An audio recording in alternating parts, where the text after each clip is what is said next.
Baghdad शहर में क्या हुआ, बगदाद में आखिर क्या होने वाला है, जो कि पहले रिवायतों में जुमला आ चुका है, शायद आप लोग जानते नहीं, पहचानते इस बात को, मानते नहीं कि आखिर वहां पर कुछ ऐसे डिस्ट्रक्शन, ऐसे डिस्टॉर्शन, ऐसे फैब्रिकेशन, ऐसे कॉन्कॉक्शन मेंशन्ड है रिवायतों में, हदीसों में आज से 1400 साल पहले।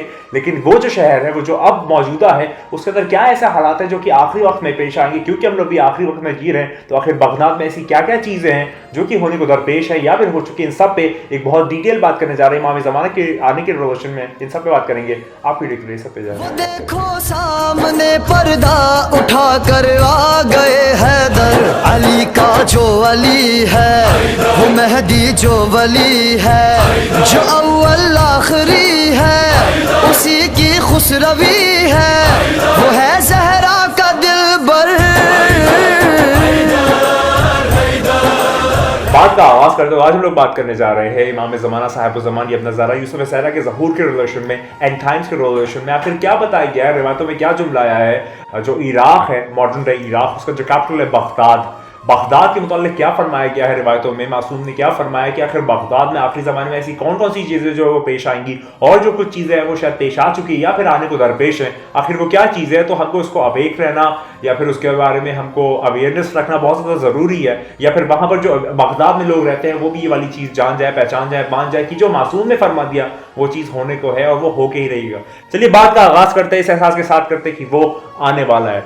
तो जो किताब है वो है क़यामत सुग़रा, और इसके अंदर बहुत कसरत से कुछ ऐसी बातें आई हैं जो कि बहुत फेमस है या फिर फेमस नहीं भी है, और लोग कसरत से इसको नहीं जानते, फिर भी इसके अंदर ये सारी चीज़ें मेंशन की गई है। तो बगदाद के डिस्ट्रक्शन के बारे में बहुत स्ट्रेट फॉरवर्ड, बहुत टू द पॉइंट, बहुत आई वुड से बहुत वाज़े अल्फाज आए कि बगदाद के साथ आखिर क्या होगा, लेकिन लोग अमूमन बयान नहीं करते, मतलब मैंने जनरलाइज तौर पे नहीं सुना।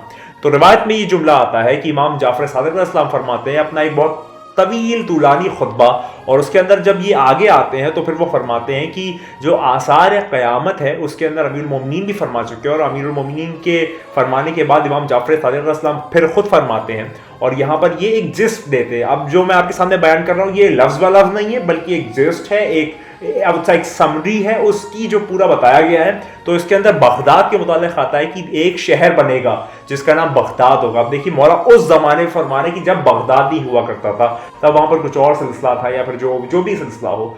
इराक जो है वो एक कंट्री है, उसके अंदर करबला है, बगदाद है और दीगर शहर है।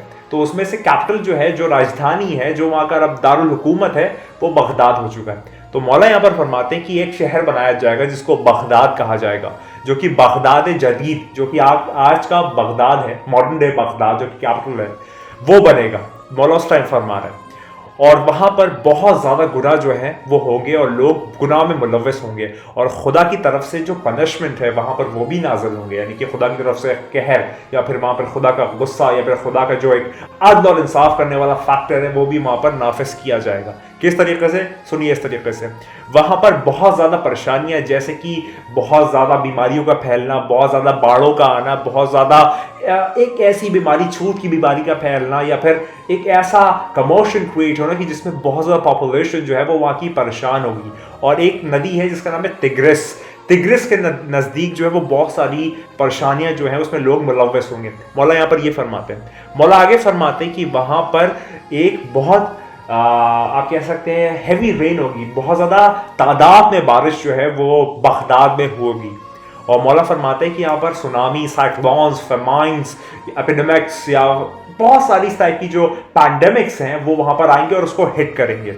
फिर मौला फरमाते हैं कि जब सारा अकर होगा तो ये जो बगदाद शहर है वो बर्बाद होगा और इसकी बर्बादी का आगाज हो जाएगा। और फिर वहां पर 3 तरह के झंडे जो हैं वो रेस किए जाएंगे, उसको उठाया जाएगा, उसको वाज़ेह तौर पर दिखाया जाएगा। अब वो 3 झंडों का आपने तज़किरा सुना होगा बहुत सारी रिवायतों में, लेकिन इस रिवायतों में वाज़ेह तौर पर यहाँ पर नहीं आया है। लेकिन इन जनरलाइज में बता दूँ कि सुफियानी, खुरासानी और यमानी के बारे में ये 3 अपराइजिंग्स या 3 खरूज जो है वो कहा जाता है, जो फेमस है, वगरना और भी बहुत सारे हैं, लेकिन ये 3 जो है वो बहुत ज़्यादा फेमस है। फिर मेरे मौला आगे फरमाते हैं कि यहाँ पर इस बगदाद शहर में इसके बर्बादी के बाद 3 झंडे जो है वो बुलंद होंगे, और इसमें से जो एक झंडा है वो जर्द रंग का होगा, येलो कलर का फ्लैग होगा, और वो फ्लैग जो है वो बगदाद वाला सिलसिला होगा। और उसके अलावा जो और फ्लैग्स आएंगे वो वेस्टर्न रीजन से आएंगे, यानी कि जो वेस्ट की सरजमीन है वहां से कुछ फ्लैग्स आएंगे। और जो तीसरा फ्लैग है वो आपका एक सिविल वॉर या फिर आपस में लोग लड़ेंगे इराक में, वहां पर होगा, यानी कि जो पहला झंडा होगा कहां से आएगा ये वाज़ेह नहीं है,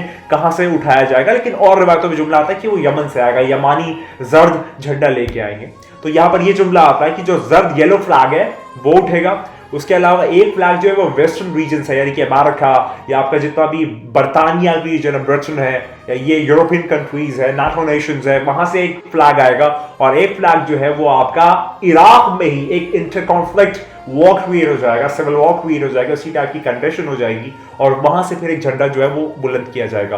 पहला झंडा येलो झंडा कहां से आएगा इस रिवायत में आता नहीं है। दूसरा झंडा आएगा वेस्टर्न रीजन से या फिर जितना भी नाटो वर्ल्ड है वहां से आएगा। और जो तीसरा झंडा है वो इराक में ही बुलंद किया जाएगा, इराक के अंदर जो आपस में लोग लड़ाई करेंगे उसके बिना पे। ये तीन चीजें यहां पर वाज़ेह हो गई। उसके बाद मेरे मौला फरमाते हैं कि बगदाद का पूरा सिलसिला की जो जिस्ट है वो ये रहेगी। इसके आगे जो है वो सैयद हसनी के मुतालिक मैंने कंप्लीट वीडियो बना दी कि अगर सैयद हसनी का जो रिवोल्ट है वो कैसे होगा, कौन होगा, क्या होगा, किस तरीके से होगा, तो वो वीडियो भी आप जाके चैनल पे देख सकते हैं। तो यहाँ पर मैं सिर्फ बगदाद के मुतालिक फरमाना चाह रहा था कि इराक जो अभी एक मुल्क है उसका जो कैपिटल है, दारुल हुकूमत है, वो है बगदाद, जो बगदाद जदीद के नाम से भी मशहूर है। और वहां पर मुश्किलात परेशानी आपने देखा होगा कि ऑरेंज कलर का डस्ट स्टॉर्म्स आया था जिससे पूरा इराक जो है वो ऑरेंज हो गया था। कुछ वक्त पहले वो फुटेज काफी वायरल हुई थी, मैंने समझता हूँ आप लोगों ने देखी होगी। तो ये सिलसिला है बगदाद का। बगदाद जो है वो एक एपिसेंटर है मुश्किलात का, परेशानियों का, रंजिशों का, मुश्किलात का, फैब्रिकेशन का, कॉन्कॉक्शन का, इंटरजेक्शन का, मैनिपुलेशन का, all of a sudden destruction का, डिवास्टेशन का।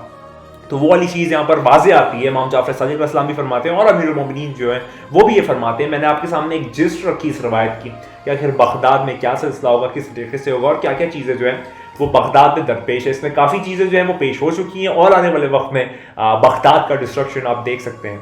क्योंकि ये मासूम का जुमला है तो इंशाल्लाह ये होकर ही रहेगा। ये मुमकिन नहीं है कि जो मासूम कुछ फरमाते तो वो पत्थर की लकीर हो जाती है, वो कुरान की बात हो जाती है, वो अपने आप में एक अल्फाज हो जाती है, एहसास हो जाती है, जज्बात हो जाती है, महसूसात हो जाती है कि वो आने वाला है, वो बहुत जल्द आने वाला है। तैयार हो जाइए, जब तक बार हो जाइए, बार हो जाइए, लगातार हो जाइए कि तेरे मेरा और हम सबके मौलाना। और याद रखिए वक्त नहीं मिलेगा, वक्त उड़ता चला जा रहा है, तुझको एहसास नहीं है, तुझको पता नहीं है कि वो तेरे पास है, एहसास नहीं है कि वो तेरे पास है। महसूस कर ले कि यही आखिरी आस है कि वो आने वाला है। और याद रखिए तू नहीं है, बस वही। खुदा को याद करो, खुदा को याद करो। खुदा हाफिज़।